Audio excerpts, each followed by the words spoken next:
Geometry kids, this is the second part of section 6.2. So I'm calling it 6.2b. And of course my screen did something wonky. I don't know what happens there. Okay, I am going to go over the right-hand column, front and back of this page. For you guys, we covered setting up these ratios and stuff in class yesterday, or I should just say last class. But today I want to do some more enrichment problems, and then you'll have a worksheet for homework. So when we are setting up proportions, remember a proportion is essentially setting two ratios equal to each other. And so on similar triangles, we have to be careful that we are comparing the corresponding sides of each of the similar triangles. Remember when we had congruent triangles, we had to be careful about matching corresponding sides. Well, the same thing goes for similar triangles. So on this one, we have similar triangles ABC and ADE. You have to pay close attention to the names here and the order with which they are written. So side AB, which has side length 28, it corresponds to side AD, which has side length 20. Now, the 28, obviously, for AB comes from combining those two together. You add the 20 plus the 8. So you have 28 over 20. Those are corresponding side lengths. Now, I am going to set that equal to the corresponding sides. We're talking now DE, and that corresponds to BC. Okay, so now you have to be careful to put them in the correct order too. So we first did, so this one up here was AB. This one down here was AD. Okay, so we have to use the same triangle. So since we put AB on the top, that means the one that goes on top here is the BC, and the one that goes on bottom here is the DE. So BC is 2x plus 3. DE is 15. Okay, so we are setting up our proportion, which is setting two ratios equal to each other, and then we have to do cross products. Now, I'm lazy, so I am always going to simplify a ratio to make the number smaller if I can. You may notice here that both 28 and 20 are divisible by 4. Okay, so I am actually going to reduce this to 7 over 5. Then when I do cross products, remember your cross products, you are multiplying on the diagonals here. This gives me 7 times 15 equals 5 times 2x plus 3. Okay, 7 times 15 equals 5 times 2x plus 3. So we have 105 equals 10x plus 15. So if we're solving, we have 90 equals 10x. We subtracted 15, moved it over. So x is 9. And they just asked us to find x. So we did. There's x. So be careful setting up your ratios that you're setting them up with corresponding sides and corresponding triangles in the right order. Okay? So the smaller triangle, we put its stuff on the bottom. The larger of the two triangles, we put its stuff on the top, if you will. So let's look down here at number 4. Same kind of deal. We're going to be setting up our ratios that then are put in a proportion. So first of all, it tells us that BCD is similar to FGE. So let's look at corresponding sides here to build our ratios. So first of all, BC, you'll notice, corresponds to FG. So BC is 39. Okay, FG is 4x plus 2. Again, this is the first triangle. This is BC. This is FG. Okay, now the second side that we have here is BD. So if we look at BD, we're talking about here and here, so that's going to correspond to FE. Okay, so BD is 42, and FE is 5x minus 2. Okay, again, the bigger triangle stuff we put on the top, the smaller triangles information we put on the bottom, but we put corresponding sides in each of the ratios.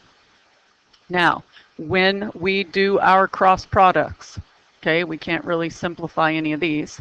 We've got 39 times 5x minus 2 equals 42 times 4x plus 2. Do not forget your parentheses because you have got to distribute, okay?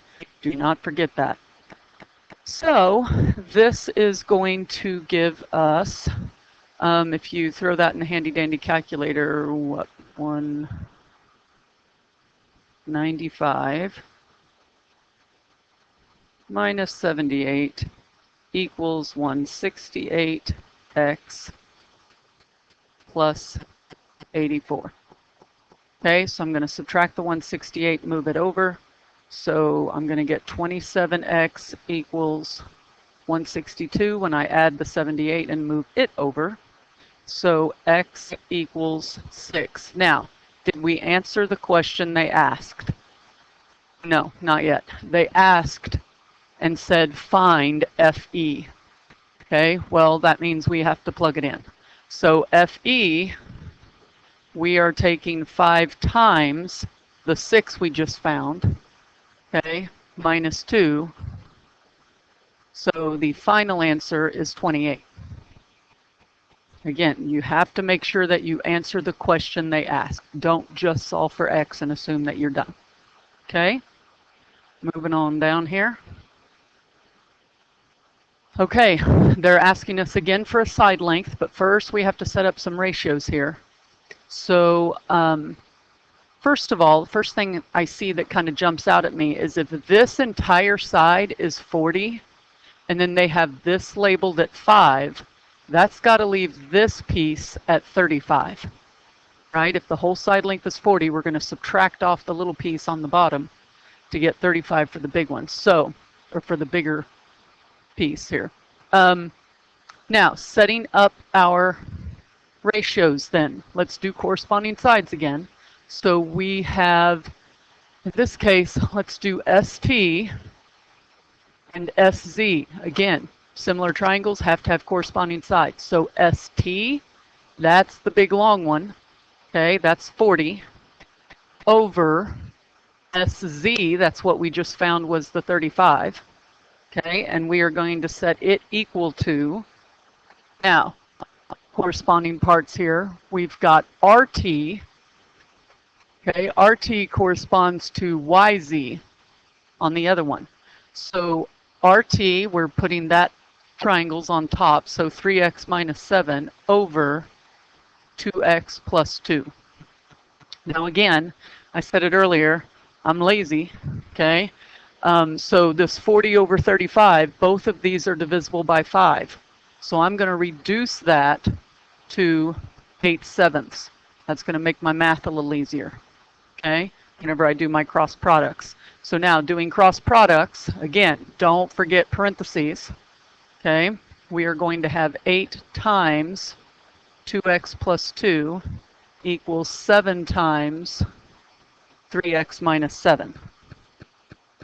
Okay, so 16x plus 16 equals 21x minus 49. All right, in this case, I'm going to pull my x's to the right.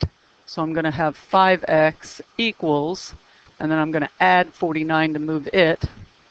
So that's going to give me, what, 65?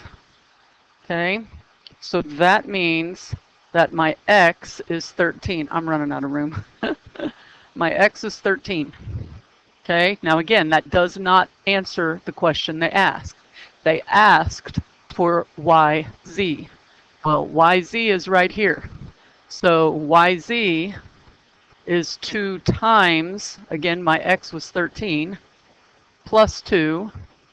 That is 26 plus 2, or 28. That's interesting. Same answer as we got above. Total coincidence, but okay, so be careful setting up these ratios. Now, let's look on the back side. Again, I'm just going to keep working down the right-hand column here. Triangle KMZ, now that's the smaller one now, and then KDH is the larger one. So you can tell we have different sides here. Now, something I want to point out here. This whole side length right here is going to be this plus that. Well, X plus 8 plus 21 is going to be X plus 29. So from here to here, it is X plus 29.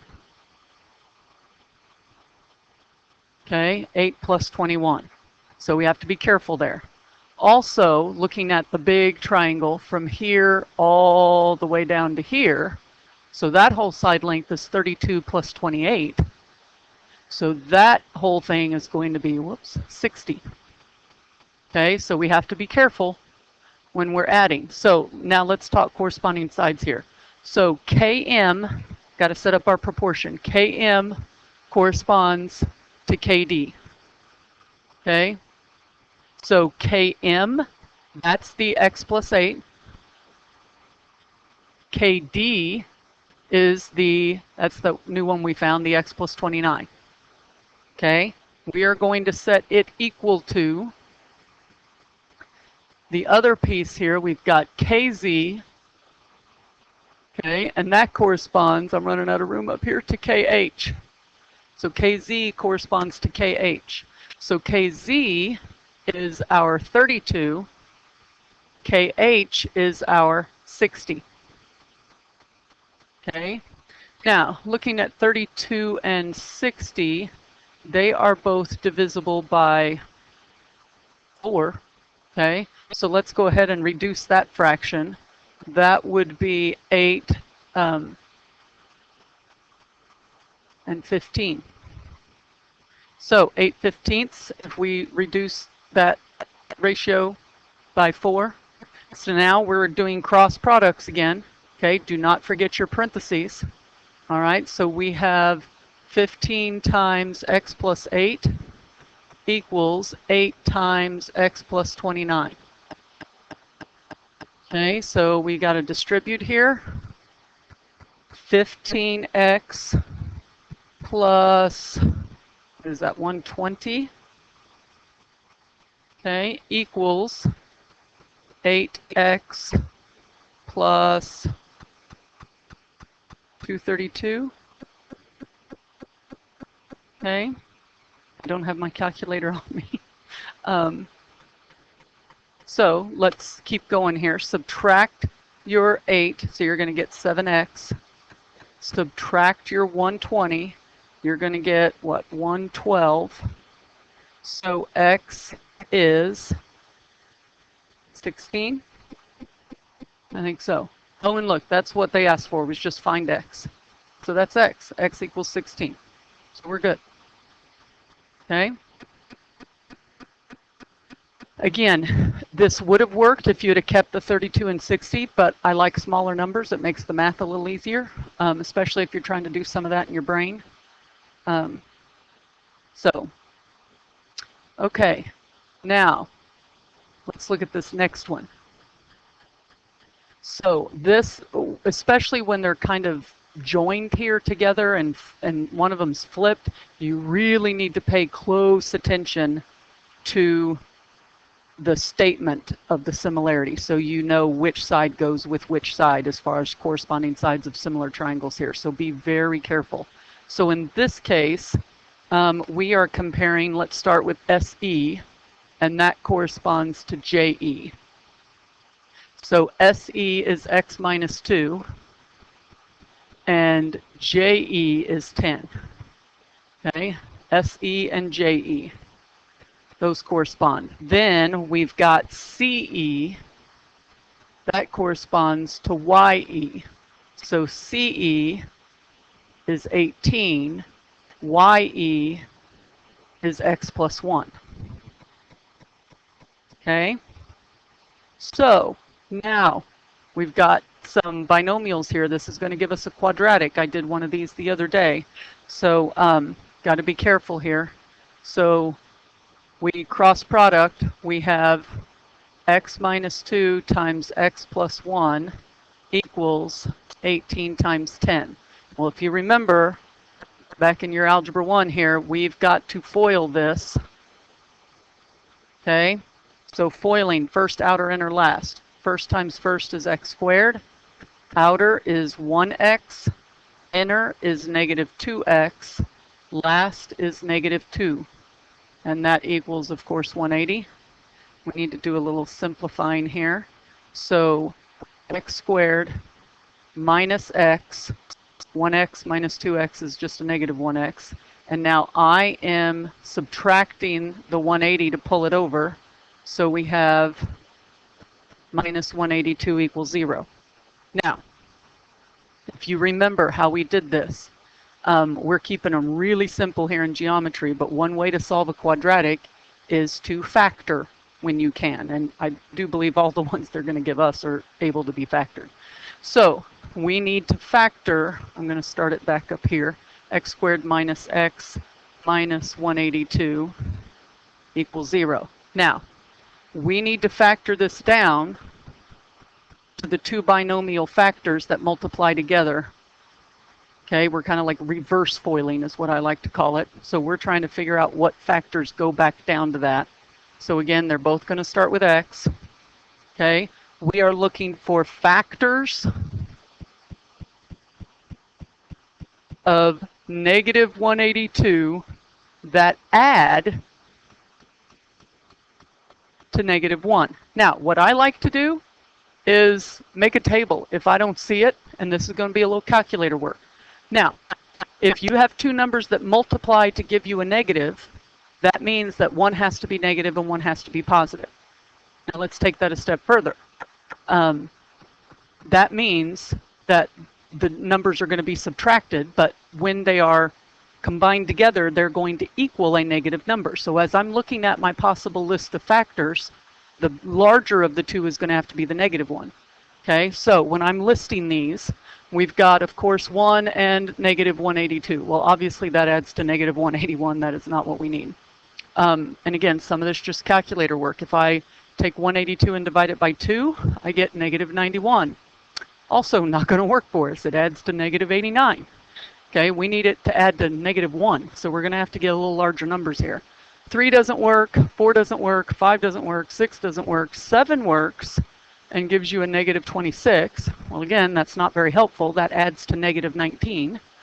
And then you can try 8, 9, 10, 11. Anyway, it's going to be 13 and negative 14. And again, some of this is using divisibility rules. I don't want to take the time to go over all of those. I've mentioned some of them in the past. And then calculator work, okay? So this is actually going to factor down to x plus 13, x minus 14. Now, remember that zero product principle that I mentioned, I think it was lesson 6.1.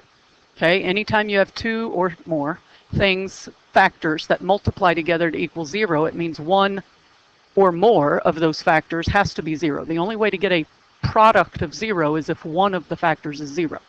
So when you're solving by factoring, you are then going to come in here and set each one of these factors equal to 0 and solve them. Okay, so this tells me that x equals negative 13. This tells me that x would equal positive 14. Now, we have a little rub here. We actually have a diagram. We have actual lengths of sides of triangles. So we need to kind of test these and see if one of them doesn't make sense. And in this case, the negative doesn't make sense. If I put a negative 13 in for this side of the triangle, does it make sense that a negative 13 minus 2 would give me a side length here of negative 15? Does that make sense? No. Okay, so negative 13 does not make sense. So you literally can cross it out. This is going to be the x that works, the only x that works. Okay, then we have to make sure, of course, that we answer the question they ask. Once we solve for the right x, it wants us to find EY. Well, EY is x plus 1. So the length of EY is 14 plus 1, or 15. That would be your final answer. Okay, so this was a bit of a doozy, only because you had a little quadratic work there, but it gives you another good example. Okay, now this last one I'm going to do with you guys, number 12, it deals with perimeter. If you remember when we talked in the at the beginning of this lesson 6.2, yesterday's lesson, we talked about perimeter is also subject to ratios. Okay, so if you know the ratio to sides for similar triangles, that also holds true for perimeters. Okay, scale factor is really kind of what we're talking about here. So again, let's first set up a proportion based on, well, our proportion, one side's going to be ratio of side lengths, corresponding side lengths. The other side of our proportion is going to be perimeter. Okay, so you could do this the hard way, or you could do it the easy way. The easy way is what I just described. The hard way would be to come in and to use proportions to find FT and to find FE and then add them all up. Okay, again, my motto, work smarter, not harder. You don't have to find all the side lengths because, again, perimeter is subject to the same scale factor or the same ratios as the side lengths. So let's do this. Let's see, this, we have TS. TS corresponds to TF. Do we have the length of TF? No. Tell you what we do have. Let me erase this. Let's start with what we do have. We have TE. Well, TE, the side TE corresponds with the side TR. Okay, so TR is 40. TE is 25. Okay, corresponding lengths.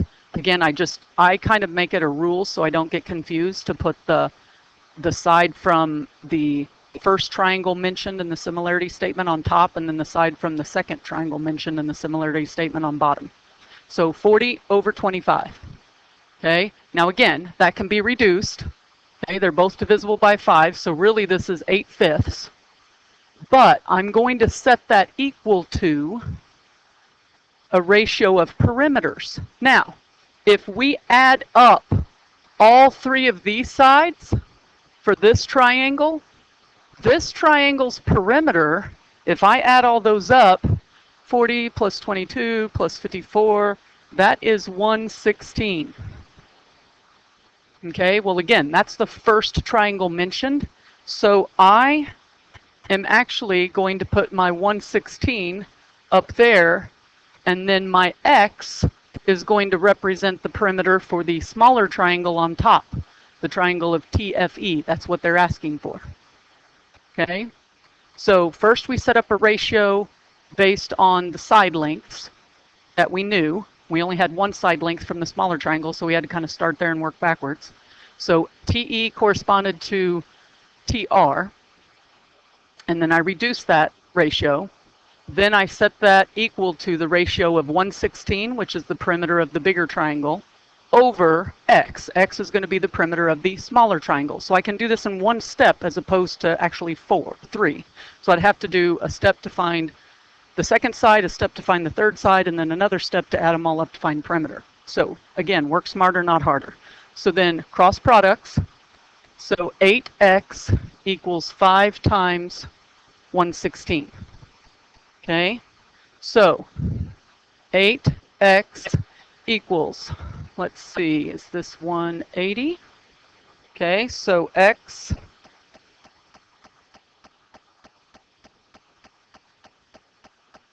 is that right? No, not 180, Amy. I wrote that down. It's like something doesn't fit there. Let's try 580, shall we? So 8x equals 580. And then when we divide, x is approximately 72.5. So that is my perimeter. Okay. Actually, I don't know if it's approximately or if it's equal. That was on my answer key. Let's check it out.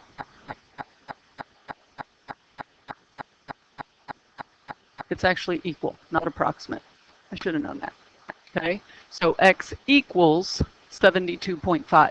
That's my perimeter. Okay. So it's not approximate.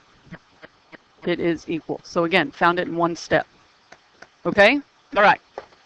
Hope this is helpful.